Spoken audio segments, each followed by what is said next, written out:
എടുക്കുന്ന ടൈം ഫ്രെയിമിൽ ആക്യുറസി ഉണ്ടെങ്കിൽ ഫോറക്സിൽ ഈസി ആയിട്ട് ട്രേഡ് എടുക്കാം. ഇന്നത്തെ USD JPY വന്ന മൊമെന്റ് ആണ്. മോർണിംഗ് തുടങ്ങി സൈഡ് വേസ് ആണ്. 30 മിനിറ്റ്സിന്റെ ടൈം ഫ്രെയിം ആണ് വെച്ചിരിക്കുന്നത്. കുറച്ചുകൂടെ ആക്യുറസി ആയിട്ട് 30 1 hour ടൈം ഫ്രെയിം ആണ് നമുക്ക് ഫോറക്സിൽ നല്ലത്. അപ്പം കണ്ടിന്യൂഷൻ ആണ്, നമുക്ക് അപ് ട്രെൻഡ് ആണ്. നമുക്ക് ഇന്ന് മാർക്കറ്റ് മോർണിംഗ് തുടങ്ങി സൈഡ് വേസ് ആണ്. നമുക്ക് ട്രെൻഡ് ഒന്നും കിട്ടിയിരുന്നില്ല.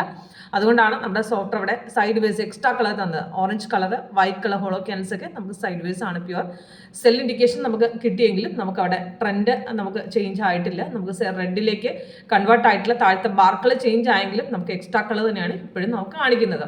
അത് പ്യുവർ സൈഡ് വേസ് ആയിട്ടുള്ള ഇൻഡിക്കേഷൻ ആണെന്ന് സോഫ്റ്റ് അവിടെ കറക്റ്റ് ആയിട്ട് തന്നിട്ടുണ്ട്. അപ്പോൾ അതിൽ 1 hour ആ പെർഫോമൻസ് നോക്കുകയാണെങ്കിൽ കണ്ടിന്യൂവേഷൻ ആയിട്ട് അപ് ട്രെൻഡ് ആയിരുന്നു.